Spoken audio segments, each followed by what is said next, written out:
Frédéric est ce journaliste qui a posé la question sur Nord Stream à Prisca Thévenot lors d'un point presse de la porte-parole du gouvernement, où elle s'est retrouvée bien dans l'embarras. Sur la Russie, j'entends bien que vous considérez la Russie une menace, mais qu'en est-il de Nord Stream en fait? Qu'en est-il de Nord Stream? Je pense que les sujets avaient été abordés à ce moment-là. Mais en fait, quelle est votre question? C'est pas que la Russie?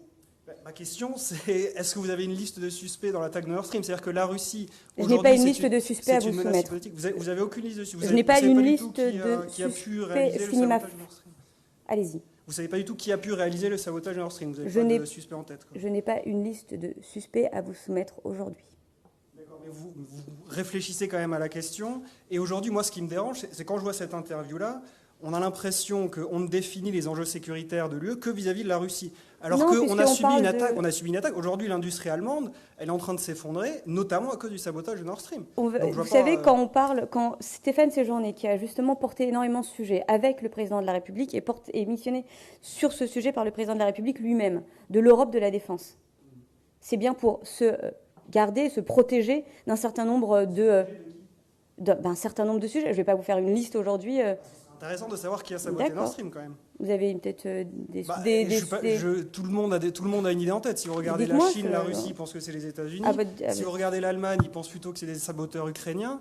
Mais quel que soit le cas, que ce soit les États-Unis, à ce moment-là, il faudrait qu'on considère, qu'on leur pose la question quand même. Pourquoi est-ce que le pays qui dirige l'OTAN nous aura attaqué? Et pourquoi est-ce qu'on confierait les clés de la sécurité européenne à l'OTAN dans ce cas-là?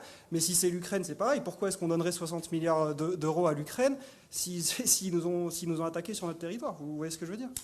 On ne devrait pas soutenir l'Ukraine? S'il s'avère que c'est l'Ukraine qui a fait sauter Nord Stream, ça me semble Je pense que intéressant. ne pas soutenir l'Ukraine, c'est pas simplement l'Ukraine pour l'Ukraine. Oui, c'est important de soutenir un pays qui est attaqué dans sa souveraineté, mais c'est aussi rappeler qu'on n'est pas si éloigné que ça. Et en fait, qu'il y a une volonté, il y a une vraie volonté de déstabiliser. Je vous laisse parler.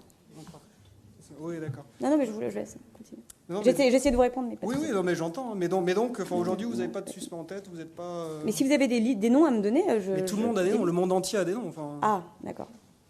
Ah, vous en avez pas. Bon.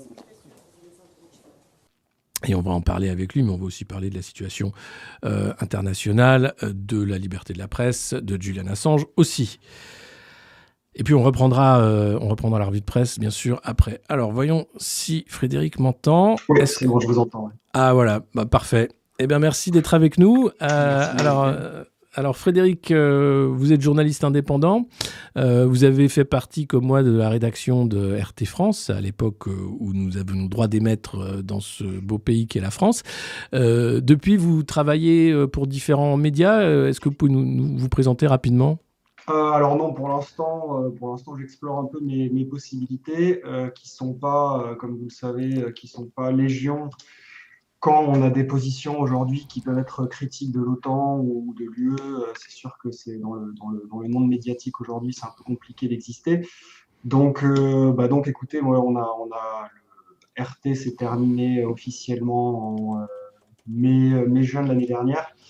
Donc écoutez, pour l'instant, j'essaie de voir quelles sont mes options et effectivement, je vais essayer peut-être un peu de développer le journalisme indépendant, l'image de ce que vous faites avec succès aujourd'hui, mais je sais pas, différemment. Donc j'explore un peu des pistes. C'est pour ça notamment que j'étais à l'Élysée.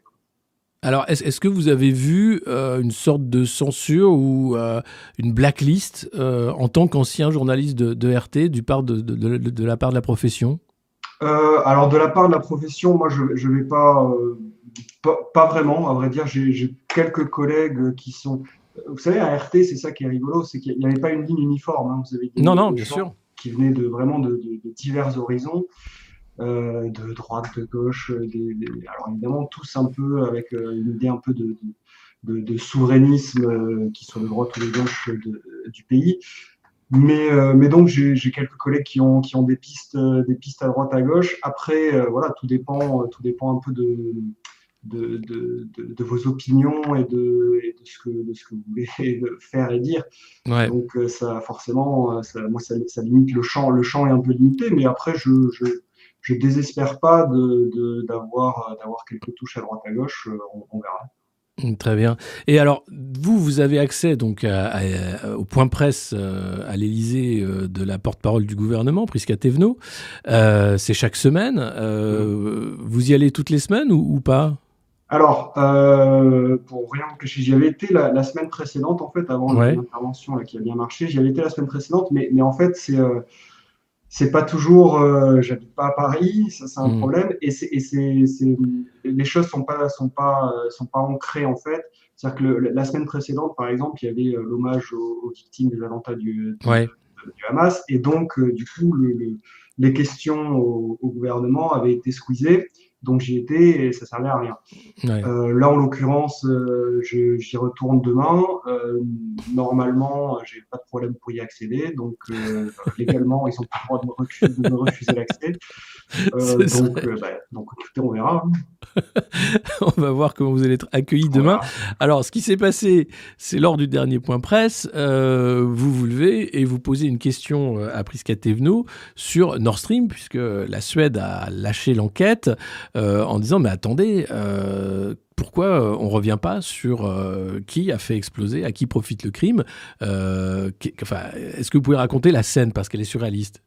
Moi, mon objectif, en fait, quand je vais là-bas, c'est, pour rien vous cacher, c'est pas vraiment d'obtenir une réponse du gouvernement, parce que je me doute bien que les questions que je vais poser, Ouais, notamment là-dessus, je me fais pas trop d'illusions sur le fait de ce qu'on va me répondre. ouais. Je me doute bien qu'on va dégager en touche, qu'on va faire des réponses politiciennes, très bien.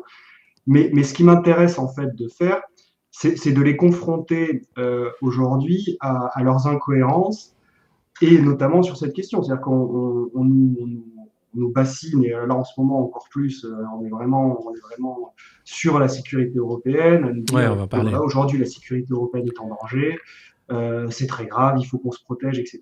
Mais dans le même temps, c'est-à-dire on nous bassine sur une menace hypothétique, et on va prendre des dispositions sur cette menace hypothétique, qui n'est qu'une menace hypothétique, et dans le même temps, on ne fait absolument rien sur Nord Stream, ce qui Mm. évidemment est une incohérence de leur propre point de vue, si vous voulez, même pas du mien. C'est-à-dire que dans leur propre réflexion, si vous voulez défendre les intérêts européens, vous devez vous intéresser à cette question-là. Alors, moi, j'ai mon opinion de pourquoi ils ne le font pas, ce qui m'intéresse vraiment, c'est de montrer ça, et qu'il y ait un débat public après sur ces questions-là. Parce qu'aujourd'hui, il n'y a pas de débat Ouais. public là-dessus, quoi. Pas du tout. Enfin, ça fait partie des nombreux tabous en réalité, hein, Mmh. et c'est pour ça qu'il y a un besoin de journalisme indépendant, parce que les rédactions ne le prennent pas à bras le corps, hein, ce dossier. Nord Stream, il faut savoir qu'il y avait de nombreux partenaires européens, hein, dont Total et d'autres qui étaient partenaires dans ce projet gazier, et c'est le silence absolu, y compris en Allemagne d'ailleurs, hein, où Olaf Scholz, très gêné, est quand même obligé de dire oui, non mais et d'ailleurs Poutine en joue, hein, lors de son interview avec Tucker Mmh. Carlson, où il explique, d'ailleurs il rigole en disant alors c'est vous, c'est moi, c'est la CIA, bon voilà, on va pas s'arrêter, mais il y a d'autres tuyaux si vous voulez, vous pouvez toujours prendre du gaz russe. On voit qu'il y a donc cet omerta, ce tabou, mais rien que poser la question déstabilise quand même fortement la machine de propagande occidentale, du coup, puisque Tout là à fait. on est propagande contre propagande en vrai. Tout à fait, c'est ça. Et à mon avis, c'est aujourd'hui une arme, si je peux m'exprimer ainsi, efficace, en fait. C'est-à-dire que on a aujourd'hui un monde, il y a deux réalités qui se confrontent. C'est-à-dire que l'Occident apporte sa propre réalité qu'on ne peut plus contester, qu'on peut de moins en moins contester. On le voit avec le DSA, on le voit avec... Ouais. aujourd'hui, ils ont supprimé encore des canaux russes. Moi, je bossais à RT a été supprimé. Donc il y a une censure de plus en plus importante pour qu'on ne puisse plus contester la réalité qu'ils essaient de vendre. Mais cette Mmh. réalité, on voit bien qu'elle a des failles, si vous voulez, et qu'elle est Ouais. en tout cas pas partagée par le reste du monde. C'est-à-dire que Loin de là. si vous mettez les pieds hors d'Occident, que ce soit les Chinois, les Russes ou les Iraniens, ou qui vous voulez, l'Arabie Saoudite, n'importe qui, personne n'est d'accord en fait avec la réalité exposée aujourd'hui par les Occidentaux. Et le problème, c'est qu'on n'a pas ce débat aujourd'hui dans la presse, on n'a pas du tout ce débat-là. C'est-à-dire que c'est accepté comme un fait accompli. Voilà, il y a cette doxa-là qu'on ne peut pas discuter. Et donc aujourd'hui, Mmh. les choses sont de plus en plus caricaturales, si vous voulez. C'est-à-dire Ah que mais c'est la monstrueux. Russie Ouais. a tort à 100%, il n'y a pas de discussion possible. et les Occidentaux. Et nous, on est là pour défendre la démocratie ukrainienne et tout ce que vous voulez, etc., etc. Ce qui a vraiment aujourd'hui peu de sens, ce que je suppose vos auditeurs vous-même, bon, tout le monde voit bien que tout ça tient sur pas grand-chose.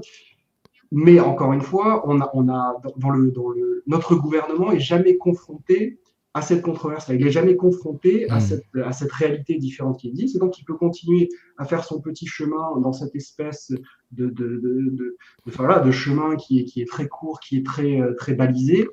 Et aujourd'hui, c'est d'autant plus dangereux qu'ils sont tous sur le pied de guerre, en fait. C'est-à-dire qu'ils se mettent sur le pied de guerre face à la Russie et ils nous empêchent d'avoir le point de vue russe. C'est-à-dire qu'on est en train de s'opposer à la première puissance nucléaire mondiale tout en disant, alors non, vous n'avez pas le droit d'entendre ce qu'ils disent, c'est les méchants et donc c'est comme ça. Mais là on atteint un point vraiment très très dangereux de l'histoire parce que, alors moi de mon opinion, le monde occidental, voilà, si on lit Todd, etc., est en plein effondrement et donc c'est une bête blessée extrêmement dangereuse, si vous voulez. On peut arriver dans ça peut déraper à tout instant. Donc, il est absolument essentiel aujourd'hui, si on veut être une force de paix, d'écouter ce que disent nos adversaires. C'est nos adversaires que eux considèrent nos adversaires. Il n'y a pas de volonté de paix. Enfin, la Russie, je ne sais pas si c'est la première puissance nucléaire, c'est peut-être les États-Unis encore aujourd'hui, mais c'est une grande puissance nucléaire sur le territoire, le continent européen. Moi, ce qui me choque, en fait, c'est la censure, l'accélération de la censure, qui montre en fait la faiblesse de la propagande occidentale. Si la propagande était bonne, il n'y aurait peut-être pas besoin d'autant de censure en réalité, en disant que, attention, il y a Internet. Vous allez pouvoir vous informer autrement. Or, l'information en temps de guerre, évidemment, c'est une arme et une victime. C'est un outil. C'est très difficile de s'informer, de savoir ce qui est un fait et ce qui n'est pas présenté d'une façon d'un camp ou de l'autre, comme de la propagande. On a une propagande incroyable qui est en train de conduire à la mort des milliers d'humains à la frontière ukrainienne. On voit que l'armée ukrainienne est en difficulté, mais vous avez des BHL qui continuent d'aller dire que non, il faut aller toujours plus loin, il faut davantage d'armes parce que l'armée pourra gagner, sauf que l'armée ukrainienne manque d'hommes aujourd'hui, elle est en train de recruter des femmes quasiment.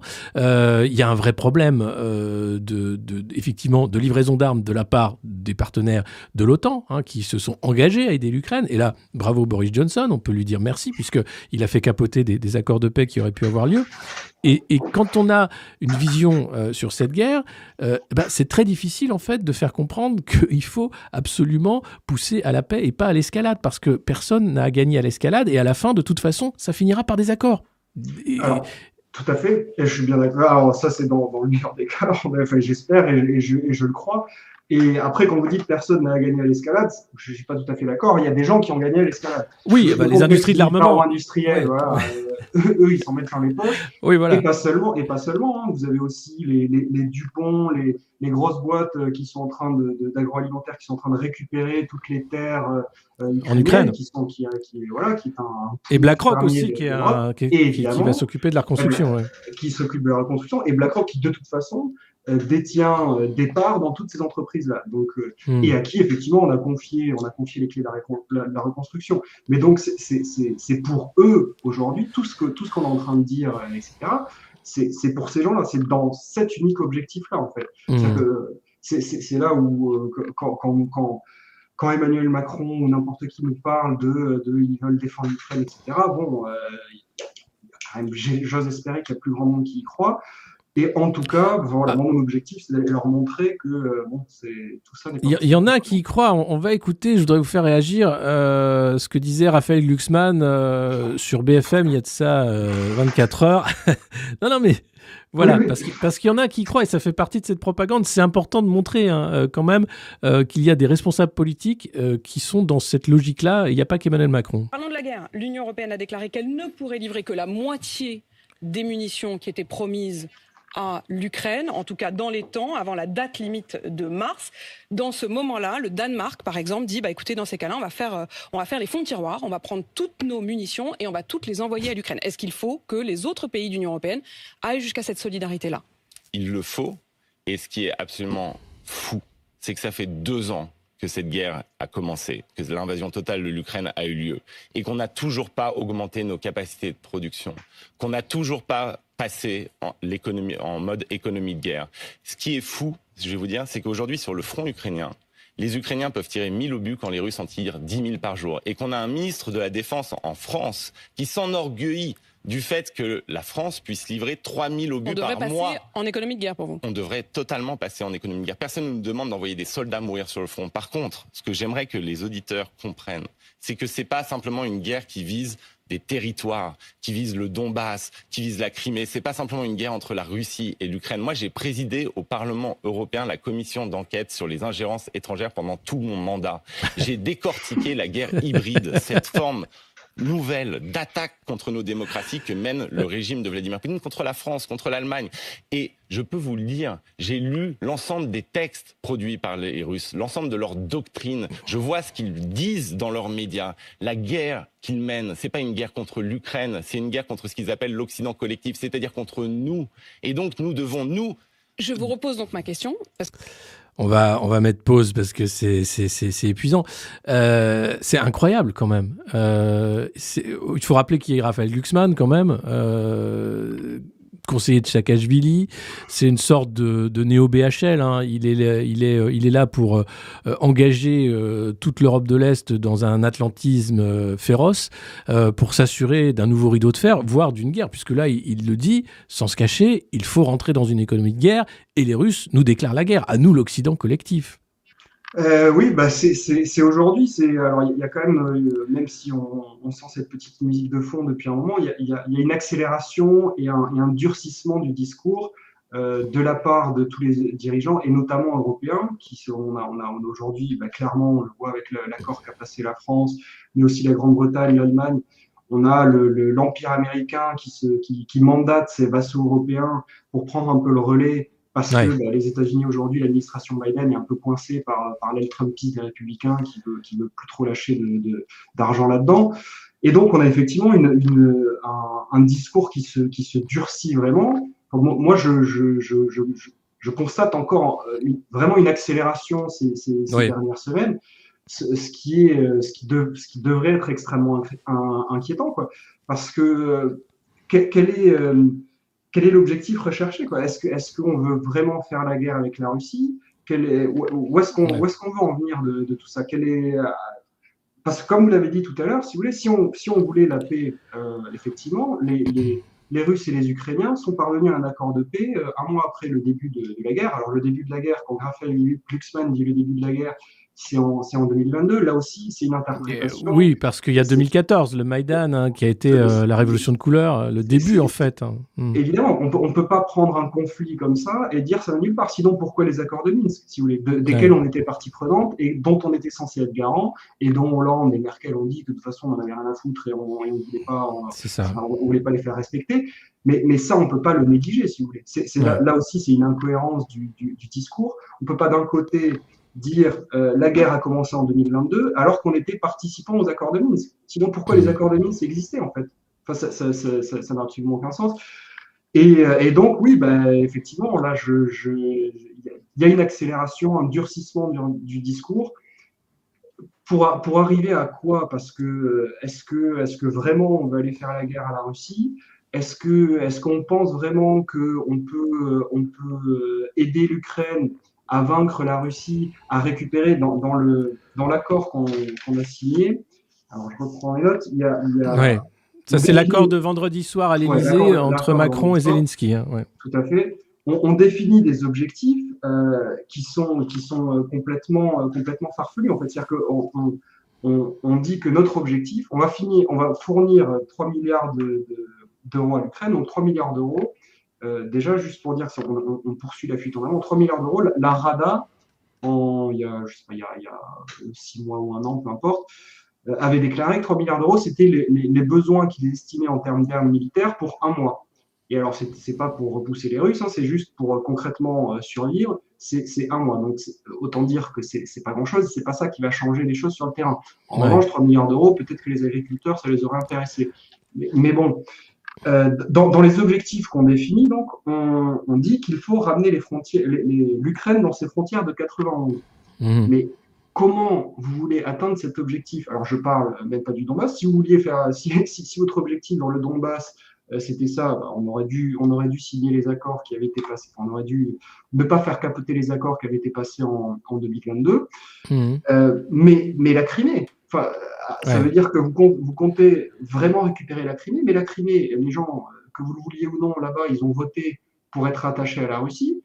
Donc, c'est quoi? Vous allez faire un nettoyage ethnique? Oui, mais certains ne reconnaissent pas ce référendum en disant que c'était truqué, etc., qu'il n'y avait pas de loi internationale. Voilà. J'entends, hein, mais même, admettons, même si vous ne reconnaissez pas ça, aujourd'hui, si vous allez en Crimée, comment à des gens dans l'État, non, voilà, il y a une guerre qui est installée, qui existe, comment vous allez faire dire à ces gens, non, mais alors maintenant, oui, vous parlez russe, vous vous sentez russe, vous avez été pour la russe, non, maintenant vous êtes ukrainien.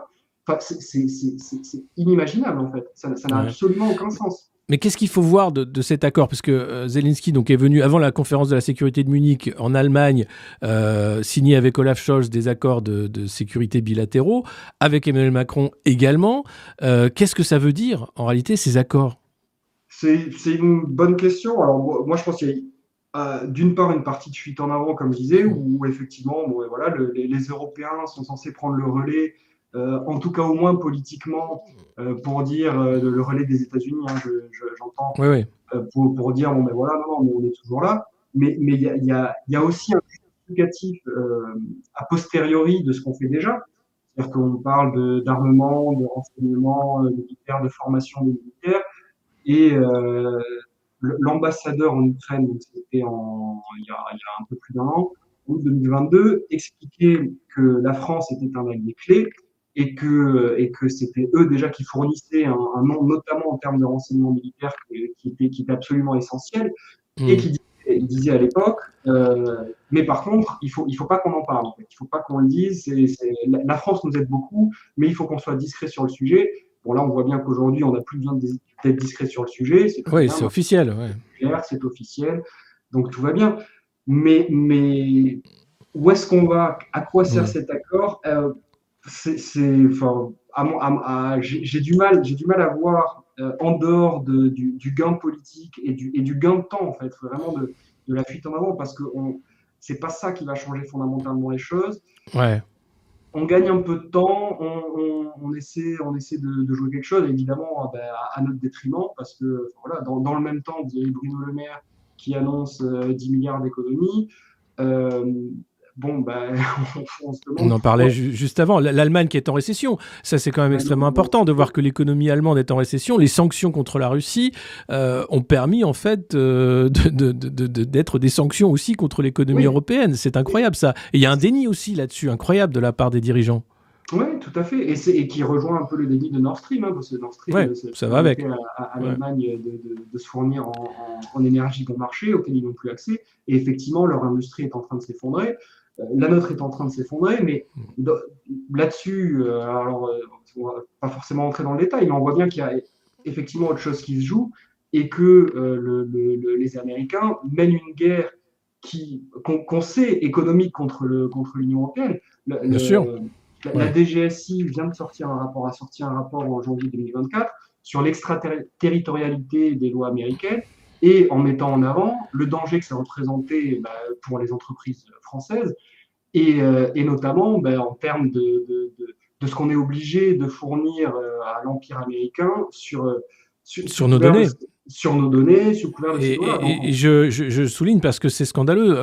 Il y a ce rapport qui sort et dans le même temps, EDF vient de donner toutes les données de maintenance prédictive des centrales nucléaires à Amazon Cloud Service, donc à Amazon. Les données de santé des Français sont données à Microsoft. J'ai alerté, j'ai invité sur mon émission à Sud Radio le sénateur Ouzi qui en a parlé et Thomas Forêt de Waller aussi qui parle de cette souveraineté numérique qui nous échappe par des choix stratégiques qui sont clairement du côté américain. Mais quand Raphaël Glucksmann parle, lui, de sa carrière et du fait qu'il a été président de cette commission d'enquête sur les ingérences étrangères, jamais n'est évoqué dans ces commissions d'enquête sur les ingérences étrangères l'ingérence américaine. Voilà, exactement. Et c'est ça qui est extrêmement rigolo. C'est-à-dire On n'arrête pas de nous parler, et moi c'était la même chose quand je bossais, je suppose pour vous aussi, quand vous bossiez à RT, on va vous dire, ah mais alors attention, l'influence russe, l'ingérence russe, etc., blablabla.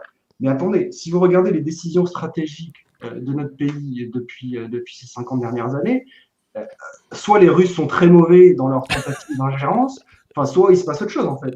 Parce que mais on n'appelle pas ça de l'ingérence. Mais en fait, je crois que dans la tête de ces young leaders qui sont passés par tous les clubs et les cercles, les cénacles atlantistes, c'est pas de l'ingérence. C'est simplement de la bonne entente. C'est même vital en réalité. Si on se coupait de cette dépendance américaine, on ne pourrait pas exister. Je pense que c'est ça qu'il y a dans leur tête. Ouais, tout à fait. Et c'est ça, à mon sens, qu'il faut aujourd'hui combattre. Parce que, voilà, moi, alors c'est mon opinion, c'est mon analyse, et je suppose que pas mal de gens qui vous écoutent aussi partagent ce genre de point de vue. Aujourd'hui, le monde est en train de basculer. Et il faut que notre pays n'a pas été soumis à Washington toute son histoire, si vous voulez. C'est pas quelque chose qui est inscrit dans le marbre. On a eu quand même un moment gaulliste. On a été, nous les Français, ceux qui ont aidé la Révolution américaine. On a une relation quand même qui permet une certaine liberté. Tout à fait, et qu'on doit retrouver. Il n'y a pas de raison aujourd'hui. Il faut qu'on voit les choses, mais pour ça. Il faut que notre gouvernement soit confronté à la réalité des choses. Si les médias le laissent tranquille et si personne ne discute jamais de ça et si on s'interdit toute discussion là-dessus, on va continuer à s'enfoncer, on va continuer à se faire bouffer et on va disparaître. Aujourd'hui, la France était encore une puissance diplomatique il n'y a pas si longtemps. Aujourd'hui, on n'est plus rien. Non, mais quand on voit la composition du nouveau gouvernement, Gabriel Attal n'a pas les épaules, soyons clairs, d'être Premier ministre. Il est simplement passé au Bilderberg l'année d'avant sa nomination. Il a toujours été un apparatchik de cette cour qui est autour du pouvoir. Stéphane Séjourné, qui est ministre des Affaires étrangères, lui, c'est pareil. Il a été député européen. Et Emmanuel Macron, qui a choisi sciemment de nommer ces deux-là parce que c'est de son domaine, en fait, la politique étrangère, et c'est lui qui décide de tout. Comment se fait-il que ce soit le président, alors vous allez me dire, c'est la Constitution, qui emmène la France vers une voie de plus en plus belliciste face à la Russie, sans discussion au sein de l'Assemblée nationale ou du Sénat, sans référendum, sans consultation du peuple français, parce qu'on n'a que des sondages. Alors ça, on a des sondages, IFOP, La Tribune, etc., Le Figaro. Alors, est-ce qu'on doit continuer ? Mais aucune consultation. Et la représentation nationale aux abonnés absents. Moi, je suis scandalisé, en fait. Mais moi aussi, l'opposition aujourd'hui, c'est dramatique de ne pas avoir. Ce qui est fantastique, c'est qu'aujourd'hui, vous avez plus d'opposition aux États-Unis sur certaines questions, notamment sur l'Ukraine. Vous avez plus d'opposition aux États-Unis que chez nous. Il n'y a aucune opposition.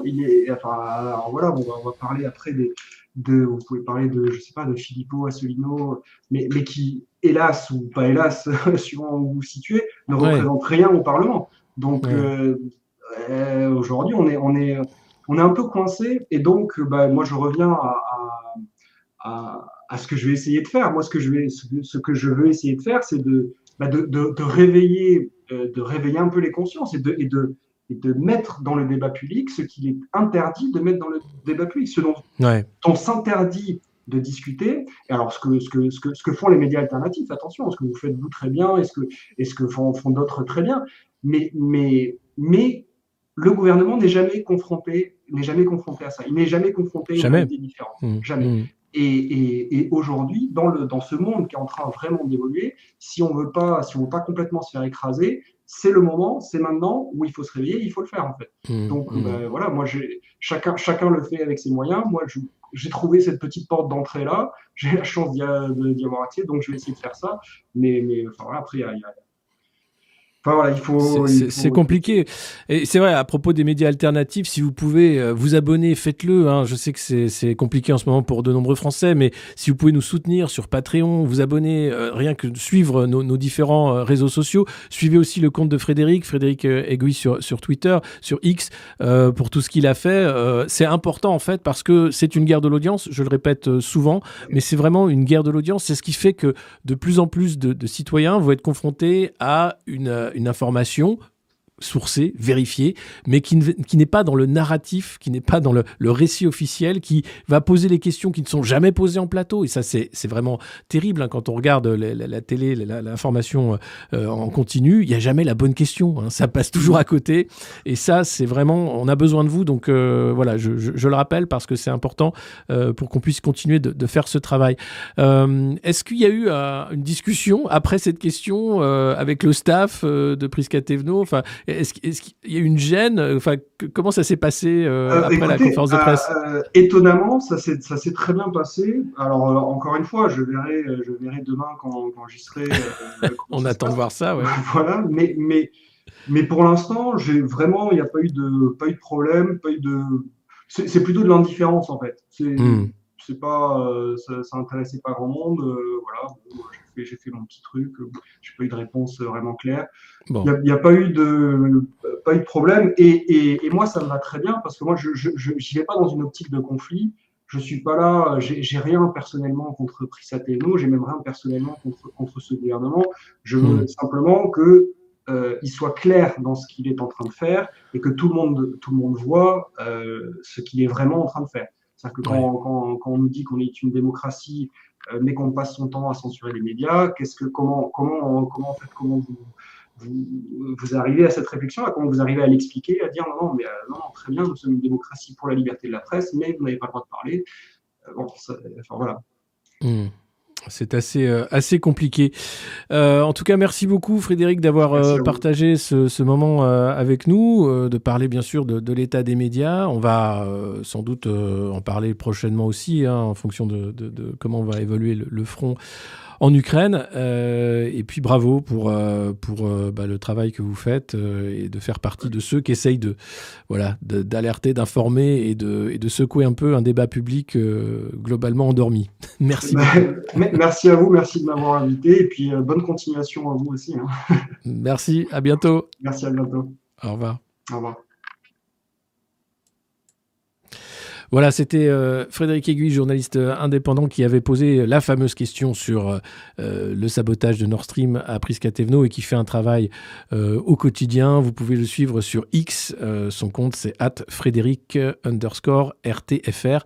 Vous le trouverez sur la plateforme d'Elon Musk, anciennement Twitter. Nous, c'est Le Monde Moderne. Si vous pouvez partager, bien sûr, nos contenus, vous abonner si vous pouvez le faire. Je le disais à l'instant, mais c'est vraiment important parce que c'est ce qui fait qu'on va peut-être gagner la guerre de l'audience. Elle n'est pas gagnée, cette guerre de l'audience, évidemment, mais c'est vous qui faites cette audience-là et qui pouvez faire connaître ce qui ne passera pas par les canaux officiels. Voilà.